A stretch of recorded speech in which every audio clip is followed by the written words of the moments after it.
어제 아침에 우리는 같은 말씀 가지고 진정으로 여호와를 경외하는 자들은 하나님의 계명을 지킨다 뿐만 아니라 거기에서 한 걸음 더 나아가 진정으로 여호와를 경외하는 자들은 주의 계명을 즐거워한다라고 말씀드렸어요. 자, 그런데 여러분은 이 말씀이 얼마나 여러분 마음에 와 닿았습니까? 아마 그 말씀이 마음에 깊이 와 닿지 않은 분들도 있을 거예요. 왜? 주의 계명을 지킨다는 것이 그렇게 쉽지만은 않기 때문에, 주의 계명을 지킨다는 것이 너무 힘들다, 어렵다라고 느껴지는 분들도 많이 있기 때문에 주를 경외하는 자들은, 여호와를 경외하는 자들은 주의 계명을 즐거워한다라는 말이 마음에 쉽게 와 닿지 않을 수도 있어요. 자, 그런데 주의 계명을 지킨다는 것이 왜 그렇게 힘들고 어렵게 느껴진다고 했습니까? 중요한 한 가지 이유가 있다고 그랬죠. 그것은 주의 계명이라는 것 자체가 우리를 위한 것이라기보다는 하나님을 위한 것이다 라고 생각하기 때문에, 다시 말해서 우리가 주의 계명을 지키면 하나님이 기뻐하시고 하나님께 좋은 것이다 라고 생각하기 때문에 계명을 지키는 것, 모든 율법을 지키는 것이 그렇게 쉽게만 느껴지지 않는다라고 말씀드렸어요. 자, 오늘은 이 부분에 대해 조금 더 생각해 보려고 그래요. 여러분은 우리가 하나님을 위해 무엇인가를 해드릴 수 있는 존재라고 생각하세요? 내가 하나님을 위해서 뭔가를 해드릴 수 있다고 생각하세요? 혹시라도 그렇게 생각하는 분이 있다면 그것은 교만도 보통 교만이 아니에요. 이 세상에 피조물 된 우리 인간들이 창조자이신 하나님을 위해 무엇인가를 해드릴 수 있는 존재는 아무도 없어요. 이 사실을 가장 잘 아시는 분이 우리를 창조하신, 우리를 만드신 하나님이세요. 그래서 그 하나님께서 뭐라고 말씀하신 줄 아세요? 우리 같이 한번 읽어볼까요? 시편 103편 13절과 14절 말씀, 우리 같이 한번 읽어보겠습니다. 아버지가 자식을 긍휼히 여김같이 여호와께서는 자기를 경외하는 자를 긍휼히 여기시나니 이는 그가 우리의 체질을 아시며 우리가 단지 먼지뿐임을 기억하심이로다. 자, 우리를 창조하신 하나님께서 우리가 어떤 존재라고 말해요? 우리는 먼지와 같은 존재다. 맞는 말이죠. 하나님 우리를 뭘로 만들었어요? 흙으로 만들었어요. 티끌로 만들었어요. 그래서 너희는 티끌에서 왔으니 티끌로 돌아갈지라, 너희는 흙에서 왔으니 흙으로 돌아갈지라 라고 말씀하시잖아요. 하나님은 우리가 얼마나 연약한 존재인가를 아세요. 그래서 성경의 인물 가운데도 이 사실을 확실히 깨닫고 안 사람이 있어요. 욥입니다. 욥은 이 사실을 확실히 깨달았어요. 그래서 이 사실에 대해서 뭐라고 고백하는 줄 아세요? 역시 우리 같이 성경 한번 읽어보겠습니다. 욥기 35장 5절에서 8절까지 있는 말씀, 우리 같이 읽습니다. 그대는 하늘을 우러러 보라. 그대보다 높이 뜬 구름을 바라보라. 그대가 범죄한들 하나님께 무슨 영향이 있겠으며 그대의 악행이 가득한들 하나님께 무슨 상관이 있겠으며 그대가 의로운들 하나님께 무엇을 드리겠으며 그가 그대의 손에서 무엇을 받으시겠느냐. 그대의 악은 그대와 같은 사람에게나 있는 것이요 그대의 공의는 어떤 인생에게도 있느니라. 아멘.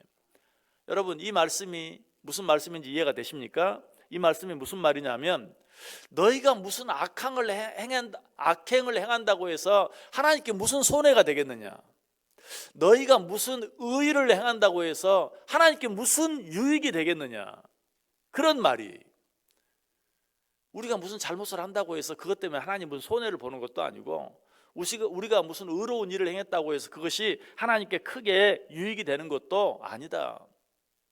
자, 그런데 방금 읽었던 말씀 가운데 8절 말씀은 좀 이해하기가 쉽지 않아요. 제가 다시 읽어볼게요. 그대의 악은 그대와 같은 사람에게나 있는 것이요 그대의 공의는 어떤 인생에게도 있느니라. 자, 이게 무슨 말인가? 이 말씀은 이전 성경, 개역 한글 성경을 보면 조금 더 쉽게 이해가 돼요. 제가 개역 한글 성경으로 읽어볼게요. 내 악은 너와 같은 사람이나 해야 할 따름이요 내 의는 인생이나 유익하게 할 뿐이니라. 자, 아까 뭐라고 말씀드렸죠? 우리가 악행을 행한다고 해서 하나님께 무슨 큰 손해가 되는 것도 아니고, 우리가 무슨 의로운 일을 행한다고 해서 하나님께 큰 유익이 되는 것도 아니다. 우리가 악행을 행하는 것은 우리와 같은 사람에게나 어떤 사람에게나 손해가 되고 우리가 의를 행하는 것이 어떤 사람에게나 유익이 될 뿐이지 그것이 하나님께 손해가 되거나 하나님께 유익이 되는 것은 아니다라는 것이. 여러분 이 말씀이 쉽게 이해가 되지 않으세요? 여러분 오늘 낮에 환해지면 저 높은 하늘을 한번 바라보세요. 또 밤에는 하늘에 떠 있는 달, 별들을 한번 바라보세요. 내가 그것들을 내가 아무리 노력하고 애쓴다 할지라도 조금이라도 움직일 수 있는가, 바꾸어 놓을 수 있는가, 방향이나 속도를 바꾸거나 늦추거나 빠르게 하거나 할 수 있는가? 우리가 할 수 있는 일은 아무것도 없어요. 여러분 우리가 하나님께 영광을 돌린다는 것도 마찬가지. 우리가 무슨 재주로 하나님의 영광을 나타내겠어요? 그 영광 가리지 않고 살면 다행일 뿐이죠. 그러나 하나님께서는 우리가 말씀대로 사는 모습, 아니 그렇게 살려고 애쓰는 모습을 보면서 하나님이 스스로 영광을 받으시는 거예요. 내가 그 하나님을 더 영광스럽게 만들어 드리는 게 아니고 하나님이 스스로 기뻐해 주시는 것 뿐이라는 것이. 이처럼 우리들이 하나님을 위해 해드릴 수 있는 것은 아무것도 없어요. 그럼에도 불구하고 하나님께서 우리들에게 많은 말씀을 주시고 계명을 주시고 그 말씀대로 계명대로 살라고 요구하시는 이유가 무엇입니까? 우리가 이미 생각해 본 것처럼 하나님 자신을 위해서가 아니라 우리를 위해서 그렇게 하는 것이. 자, 역시 우리 성경 한번 같이 찾아 읽어보겠습니다. 마태복음 7장 24절에서 27절까지 있는 말씀 같이 읽겠습니다. 그러므로 누구든지 나의 이 말을 듣고 행하는 자는 그 집을 반석 위에 지은 지혜로운 사람 같으리니 비가 내리고 창수가 나고 바람이 불어 그 집에 부딪히되 무너지지 아니하나니 이는 주초를 반석 위에 놓은 까닭이요 나의 이 말을 듣고 행하지 아니하는 자는 그 집을 모래 위에 지은 어리석은 사람 같으리니 비가 내리고 창수가 나고 바람이 불어 그 집에 부딪히매 무너져 그 무너짐이 심하니라. 아멘. 자, 우리가 하나님의 말씀을 지키며 살면 어떻게 돼요? 마치 우리의 삶이 반석 위에 지은 집처럼 되어서 어떤 비바람이 불어도 흔들리거나 무너지지 않는다.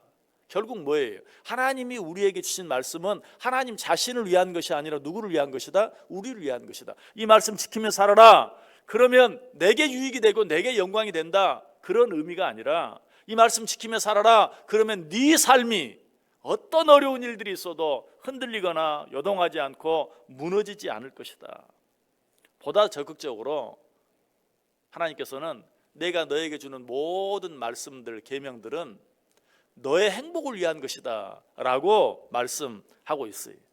어디에서 그렇게 말씀하고 있죠? 역시 우리 같이 한번 읽어보겠습니다. 신명기 10장 12절과 13절 말씀, 두 절 말씀 우리 한 목소리로 읽습니다. 이스라엘아, 내 하나님 여호와께서 내게 요구하시는 것이 무엇이냐?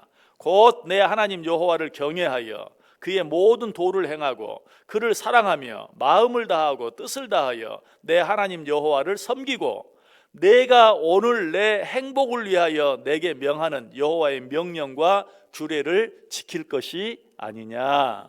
아멘. 자, 하나님께서 우리에게 계명을 주시면서 법도를 주시면서 율법을 주시면서 누구를 위하여? 우리를 위하여. 우리의 무엇을 위하여? 너희의 행복을 위하여 내가 너희들에게 말한 모든 명령과 규례와 법도를 지켜라. 그러면 어떻게 된다? 네가 행복해질 것이다. 여러분 꼭 기억하세요. 하나님 우리에게 주신 모든 계명들은 하나님이 필요해서 하나님의 유익을 위해서 하나님의 영광을 위해서가 아니라 우리 자신을 위해서 주신 것이다. 이 사실을 알 때만 우리는 하나님의 계명을 즐거워할 수 있어요. 한 가지 쉬운 예를 들어볼까요? 자, 흉년이 극심해졌습니다. 먹을 것이 없어요. 그런데 몇 사람들이 길을 가다가 길 가운데 쌀 한 가마니가 떨어져 있는 거 발견했어요. 그 중에 가장 힘이 센 한 사람이 그 중에 가장 약한 사람에게 야, 너 저 쌀 한 가마니 짊어지고 우리 집으로 와. 저 쌀 한 가마니 우리 집에 갖다 놔. 그러면 이 힘없고 약한 사람이 그 쌀 한 가마니를 쥐고 그 사람의 집까지 가면서 얼마나 힘들고 어렵겠어요. 그 쌀가마니가 얼마나 무겁게 느껴졌어요. 무겁게 느껴지겠어요. 그런데 그 힘센 사람이 그 약한 사람에게 야, 너 저 쌀가마니 쥐고 니네 집으로 가서 니네 식구들 먹여. 그러면 어떻겠어요? 그 쌀가마니가 무겁게 느껴지겠어요? 아니죠. 무거우면 무거울수록 기쁘고 즐겁고 가볍게 느껴지겠죠. 바로 그와 같다는 거예요. 너희는 하나님의 계명이 왜 주어졌다고 생각하느냐? 나를 위해서 내가 이 계명들 주었다고 생각하느냐? 아니다. 너를 위해서, 너의 행복을 위해서 내가 이 계명을 준 것이다. 우리가 이 사실을 분명히 알고 깨달으면 어때요? 정말 하나님의 계명을 지키는 것이 어때요? 즐거운 것이 되는 거예요. 그래서 성경이 말해요. 여호와를 경외하는 자는 그 계명을 즐거워한다라고 말해요. 여러분, 이 사실에 대해서는 예수님께서도 친히 말씀하세요. 우리 같이 한번 말씀 통해서 확인해 보겠습니다. 마태복음 11장 29절 30절 말씀 같이 읽습니다. 나는 마음이 온유하고 겸손하니 나의 멍에를 메고 내게 배우라. 그리하면 너희 마음이 쉼을 얻으리니 이는 내 멍에는 쉽고 내 짐은 가벼움이라 하시니라. 아멘. 여러분, 예전에도 이 말씀 자주 보았죠? 이 말씀 보면서 어떤 생각했어요? 내 멍에는 쉽고 내 짐은 가벼움이라. 아닌데요. 아유, 하나님 말씀대로 사는 거 쉽지 않아요. 얼마나 힘든데요. 아니, 그걸 왜 가볍다고 말씀하세요? 왜 예수님께서 이렇게 말씀하셨겠어요? 내가 너에게 주는 모든 말씀들, 계명들이 누구를 위한 것인 줄 알면 그것이 절대로 무겁게 느껴지지 않을 것이다. 가볍게 느껴질 것이다 라고 말씀하고 있어요.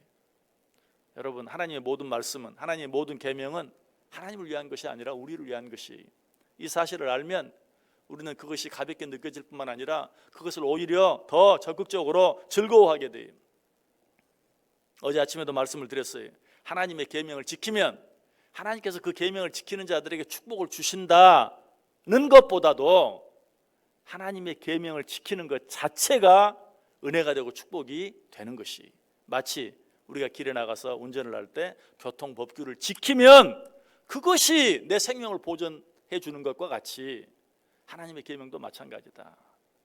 우리가 하나님의 계명을 지키는 것 자체가 나에게 은혜가 되고, 위로가 필요할 때는 위로가 되고, 기쁨이 필요할 때는 기쁨이 되고, 그것이 우리에게 축복이 된다. 그래서 오늘 시편 기자는 말합니다. 할렐루야, 여호와를 경외하며 그 계명을 크게 즐거워하는 자는 복이 있도다. 오늘 하루 어떻게 살기를 원하세요? 하나님 주신 모든 계명들 나를 위해 주신 것인 줄 믿고 그 계명대로 살아보세요.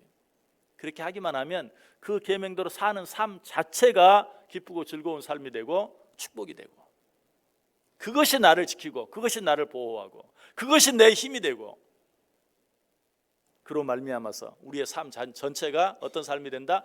행복한 삶이 된다. 오늘 하루 이 말씀 꼭 기억하고 하나님의 모든 말씀, 하나님의 모든 계명 즐거워하며 살아갈 때 저 여러분의 삶 전체가 행복한 삶이 되어지는 은혜가 넘칠 수 있기를 주님의 이름으로 간절히 축원합니다.